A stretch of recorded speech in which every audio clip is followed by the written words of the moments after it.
very well be an important one for the rest of the season. We'll let you guys know, of course. In the top left side, we're looking at the main base of an absolute veteran in the world of StarCraft 2. The man has done it all, has won a lot, and he's still representing Team Liquid. It is MaNa.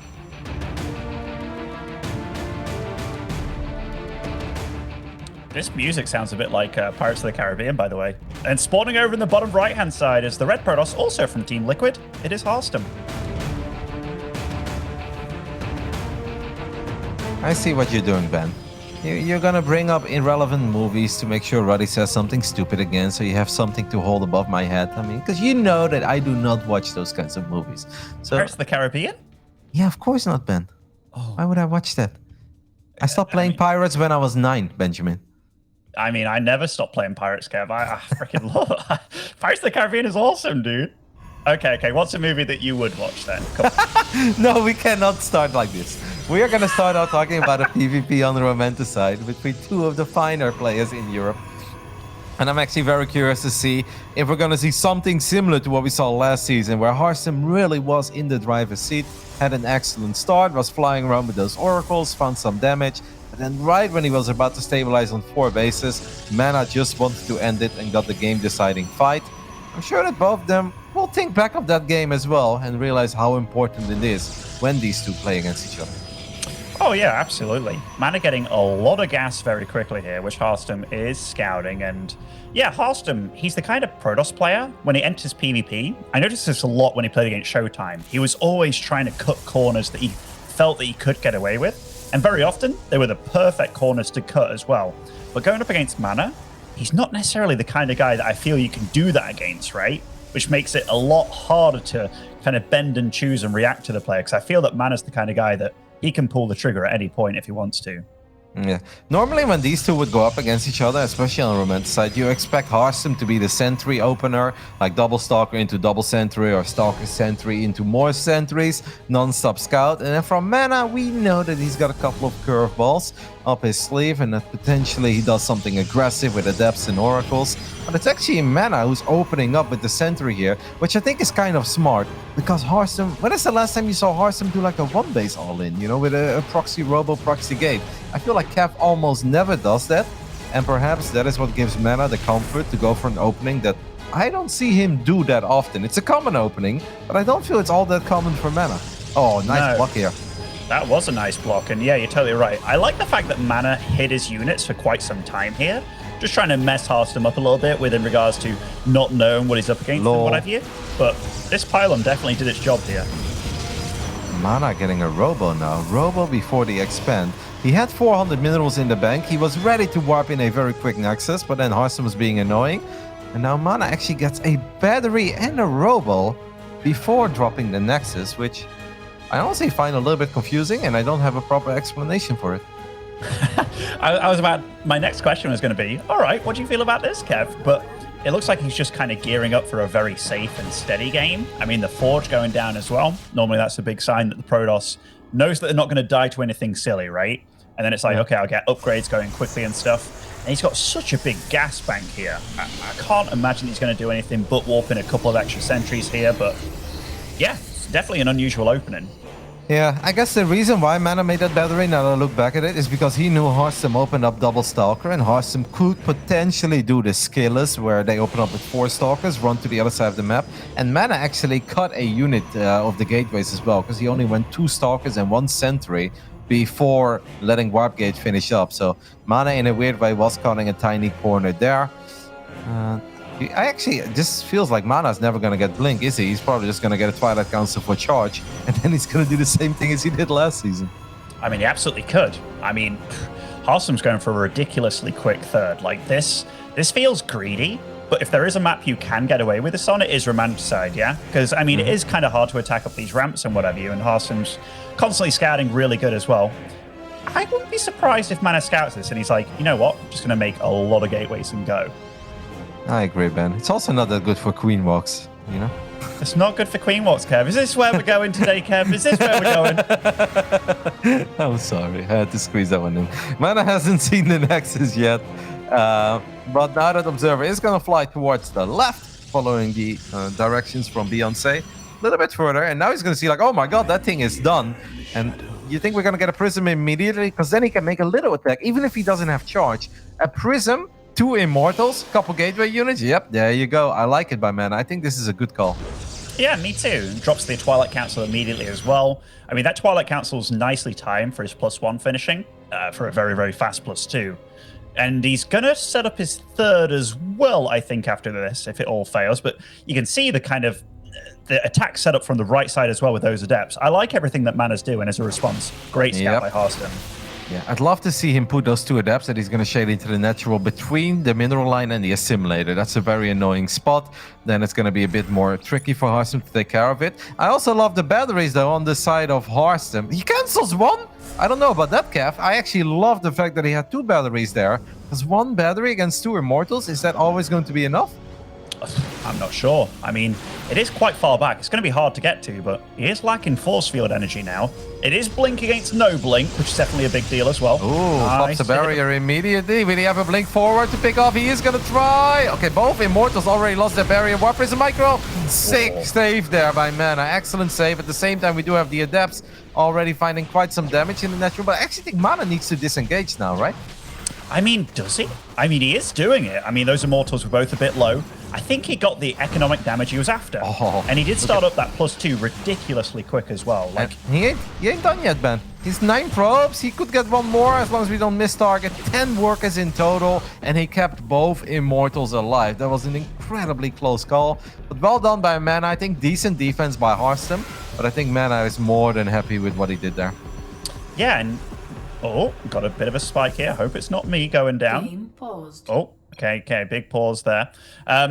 How do you feel about MaNa going for Blink this game? Because I know, like, last game that they played, I mean, it was a long time ago, going for Charge. It feels like Charge would have been a good moment for this, right?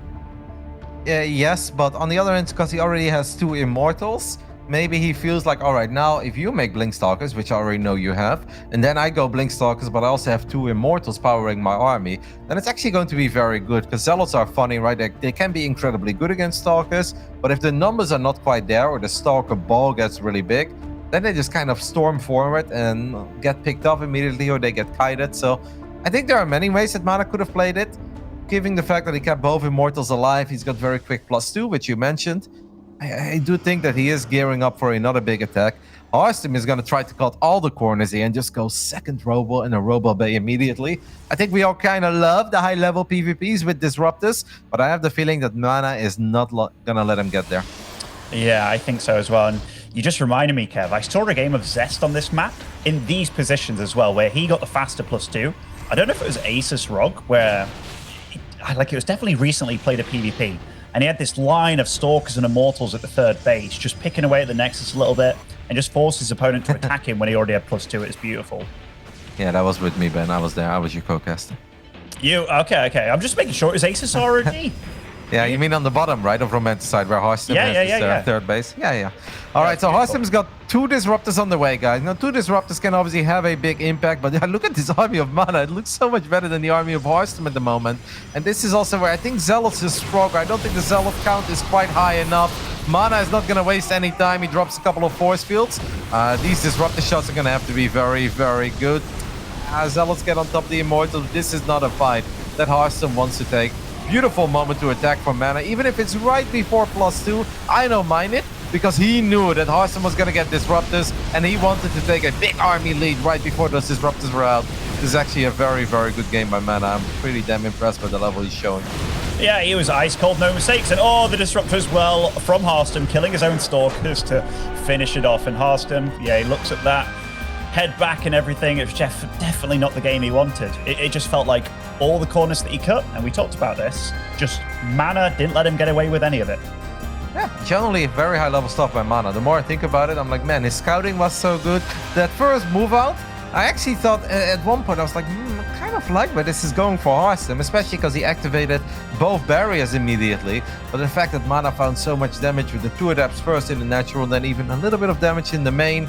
Then he also realized when it was time to go home, then he just gets the sweetest scout off. He's like, oh, you're putting all your money into a second Robo and a Robo Bay after I already killed 10 probes and I killed 2 or 3 Stalkers and all that for only 2 Adepts. I know if I just go now immediately, don't even wait. Like, hitting timing attacks with +2 is nice, But if you have to make the trade-off where I get +2 but you get 2 disruptors, or we both have +1 but you don't have 2 disruptors, then it's better to just go. I actually really like what MaNa did there. MaNa displayed that he is in pretty good shape, at least based upon this first game.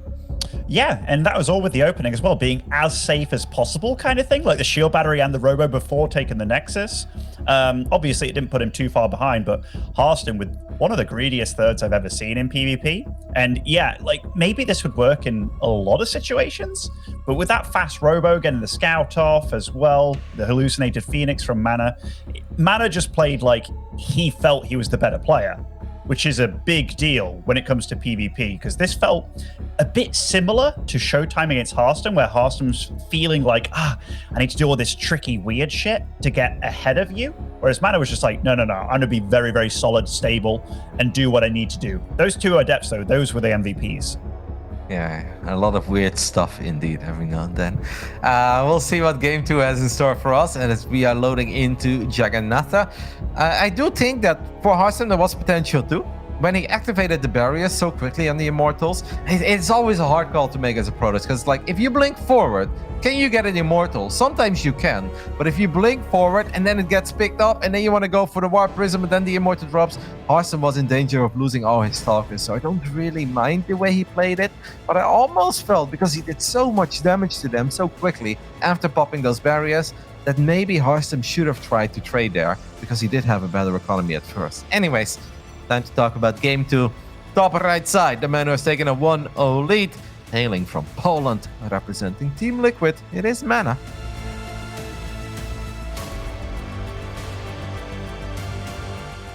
And spawning over the bottom left as the red Protoss, it is Harstem. I like what you said about Harstem, by the way, because it's not as if his focus on pro gaming has stopped at all. It's just he has a wider array of things that he's also focusing on. But MaNa, very, very much so. I know he's done a few of these YouTube videos. If you haven't checked them out, they're definitely worth giving a little gander. But yeah, it definitely feels like when it comes to competition mode, you don't really hear about MaNa doing other things for a little bit, right? Like he kind of goes silent, goes into the lab, figures out some stuff that he really likes, and just comes out guns a-blazing. And sometimes he can come out with a lot of fire and surprise everybody. Yeah, I think the best way to put it is that MaNa likes making a little video. MaNa likes doing a stream here and there. And especially I think the streams are incredibly fun to watch. But Harstem actually has his schedule set in stone, right? He wants to always upload videos. He wants to always make content. He wants to always stream. And I think for MaNa, it's a little bit more like, let's make sure I'm happy with my level. Let's make sure it doesn't intervene with my practice too much. And I just kind of do it whenever I want to do it. But Harstem truly treats that as his job as well. But I think MaNa will look at his job and is like, I'm a professional StarCraft 2 player. I want to do well in tournaments. Yeah, absolutely. And I mean, MaNa will often come out with these victories over players that I'm like, wow, he's absolutely still got it. And I mean, I know if we were talking about these guys' ages, both being 27, if you're somebody like Gabe, it'd be like, oh, yeah, they're pretty old now. But, you know, they're still pretty damn fresh and can definitely dance with the best. MaNa's very often a guy that can absolutely contend for a top 8 spot. And in previous seasons, he's been one of the only people that can actually take maps off people like Cyril and Raynor and such, even though he's Protoss. I feel MaNa most of the time has this one tournament a year where he truly peaks, right? And so he kind of overperforms, makes it to a final, or has an incredible run. Haven't really seen that of him this year yet. I don't think it's been like a bad year for MaNa, but it also hasn't been the greatest year. Of course, it is hard to shine in Europe because it feels the top 4 is almost always locked up. We know that's not the case. Something just snapped. Oh, one of my lights snapped. One of my Katowice lights just snapped. But I'm safe, man. Don't worry. It's good. You know, you're just fortunate that it wasn't a bug, because like then your microphone would have dropped on the floor. You'd been out of the room. I'd have been solo casting for the next 5 minutes until the bug definitely left your room.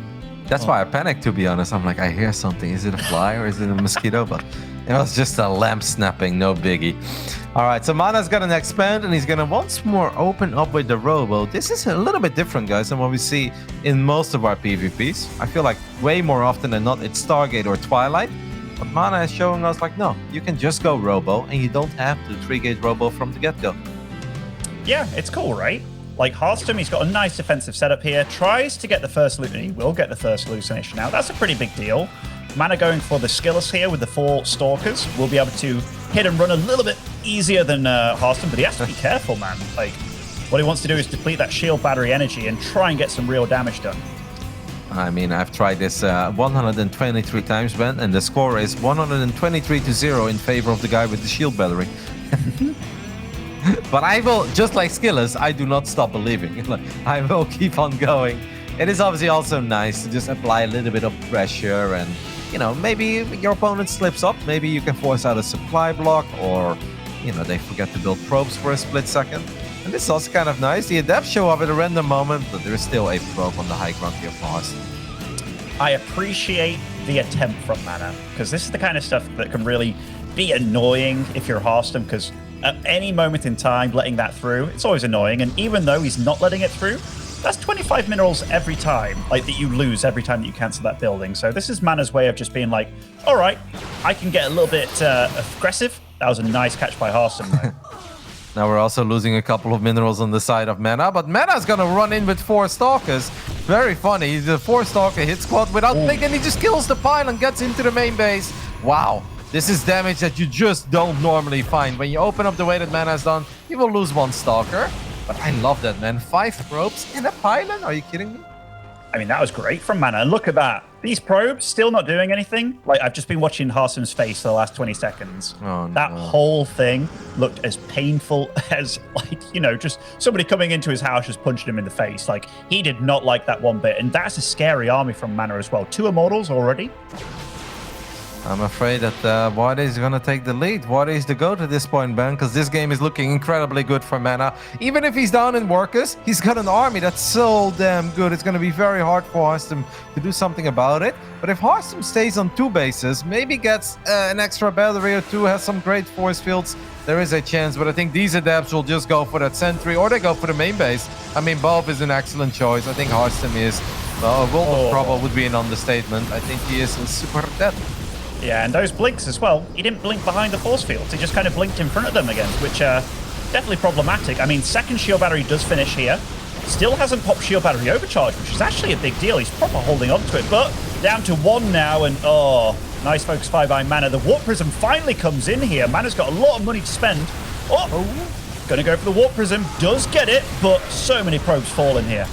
Yeah, at least Harstem will not die. I mean, maybe he will leave, but he should be able to clean this up, but not before being quite far behind economically. We're going to get a tiny recall. That's funny, because he's got Blink, so...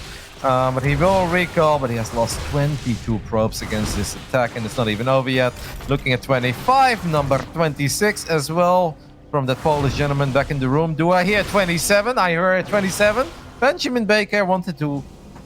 I don't know, offer 28, but then Ben said, no, I will not spend 28.